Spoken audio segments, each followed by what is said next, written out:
চলো আজকের আমি তোমাদেরকে নদী দেখাই। Hello friends, this is my lifestyle. Welcome to my second mini blog. তো আমি গেছিলাম আমার মাসিমণির বাড়িতে, তাই সকাল সকাল বেরিয়ে পড়েছি টুকটুকি নিয়ে। টুকটুকি আমাদেরকে পৌঁছে দিল নদীর ঘাটে। আর এখানে রয়েছে একটা বড় ব্রিজ, যার চারপাশে রয়েছে ছোট ছোট নৌকো। আর জানো বন্ধুরা, এই নৌকোগুলো না মাছ ধরা হয়। আর এই জায়গার ভিউটা দেখো কত সুন্দর, তাই না? আর আমি এখানে তোমাদেরকে চারিপাশটা ঘুরিয়ে দেখাচ্ছি।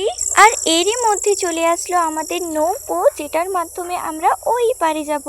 অনেক যুদ্ধ করে আমরা চলে আসলাম এই পারে। এবার আমরা যাব বাসে করে। এই বাসটা ছিল পুরোটাই খালি। আর জানো, আমি কিন্তু একা নই, আমার সঙ্গে আমার দিদুনও রয়েছে। আর তোমরা আমার আগের ভিডিওতে অনেকটাই ভালোবাসা দিয়েছো, তার জন্য তোমাদেরকে মন থেকে ধন্যবাদ। আর এইরকমই ভিডিও দেখতে তোমাদের যদি ভালো লেগে থাকে তাহলে আমার চ্যানেলটিকে সাবস্ক্রাইব করে দাও। দেখা হচ্ছে নেক্সট মিনি ব্লগে। টাটা।